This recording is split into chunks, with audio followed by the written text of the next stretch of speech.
एका चांगल्या घरची मुलगी त्यांनी आपल्या जाळ्यात फसवली आणि अध्यक्ष महाराज तिला एका उद्योगपत्याच्या सोबत जोडलं, कारण की तो जोड्या लावायचा.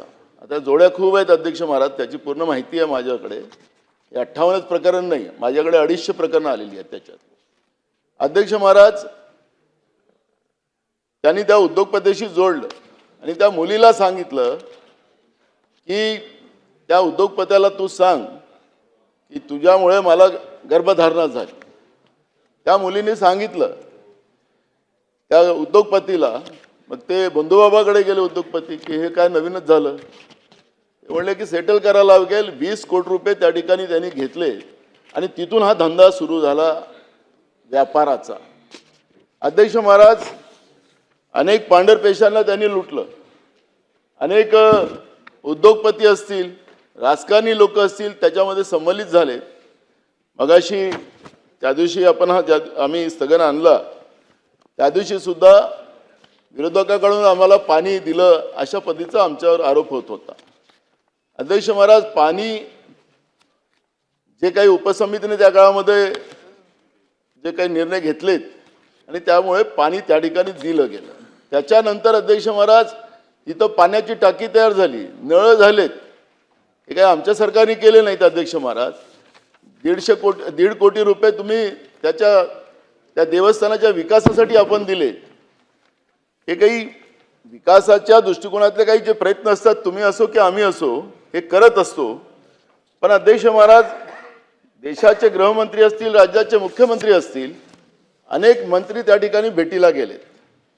7 मार्चला तर हे खरात साहेब हे तर पुण्यामध्ये दिवसभर एका मंत्र्याच्या घरी होते अध्यक्ष महाराज. अध्यक्ष महाराज 7 मार्च, कारण की गुन्हा नंतर झाला, पुण्यामध्ये एका मंत्र्याच्या घरी दिवसभर होते. अध्यक्ष महाराज मी आपल्याला या निमित्तानं सांगतो की घटना समजा त्या महिलेने पुढे येऊन ही घटनेला त्या ठिकाणी आवाज उठवला नसता तर ब्लॅकमेलिंग हे मोठ्या प्रमाणात सुरू राहिली असते. अध्यक्ष महाराज मी एक या निमित्तानं सांगतोय की या सरकारमध्ये जे काही आता टोळी युद्ध सुरू झालं ते आपण त्या दिवशी सभागृहामध्ये पाहिलं, समोर पाहिलं. त्याच्यामुळे आता हे मागं राहिलं नाही, हे टोळी युद्ध सुरू झालं. अध्यक्ष महाराज एक मी या निमित्तानं एक गोष्ट सांगतो कि वक्त की बात है, तारीख मार्च 17 की कुछ खास है. दिल्ली और राज्य सरकार के मुखियाओं को दिल में कुछ राज है. सीएम वाले सपनों के सौदागर शिंदे जी मिले दिल्ली के आकाओं से. आ बड़ा खेला, यहां मेरा मित्र परेशान, उसे लगा आज मेरे लिए कत्ल की रात है. मेरे मित्र को लगा करो या मरो वाली बात हुई.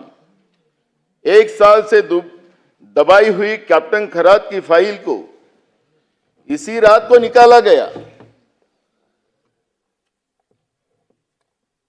आणि मुख्यमंत्र्यांनी सांगितलं की मीच हे प्रकरण काढलं आणि माध्यमाला बोलले. बोल के खुश हुए हो क्रेडिट कुमार, आप टल गया दिल्ली का खेला क्योंकि आपका संकट मोचक भोंदू बाबा कैप्टन आपके साथ और आपके हाथ है. अजून सांगतो हो क्रेडिट की कुमार, आप टला गया दिल्ली का खेला. जो दिल्ली में खेला चल रहा था वो टला गया क्योंकि आपका संकट मोचक बंधु बाबा कैप्टन आपके साथ और आपके हाथ है, आपके हाथ है. मेरे मित्र वक्त की बात है. कल एकनाथ शिंदे का था, आज तुम्हारा है, कल हमारा होगा.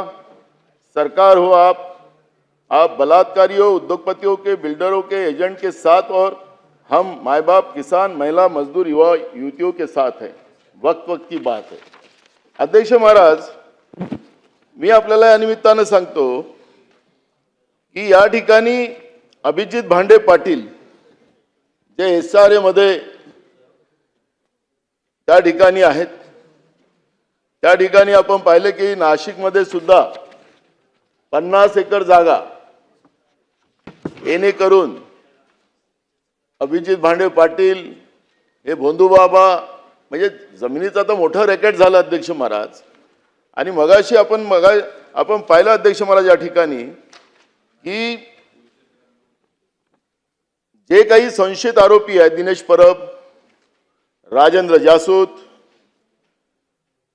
यांनी काय केलं अध्यक्ष महाराज की खरातच्या मोबाईलवर काही कथित फोटो पाठवले. या फोटोमुळे खरातला प्रकाराची व्याप्ती लक्षात आली. आता यांचं धागेदोरे तर मोठे काही इन्स्पेक्टरकडे जाणार नाही, ते गेले आयजी कडे.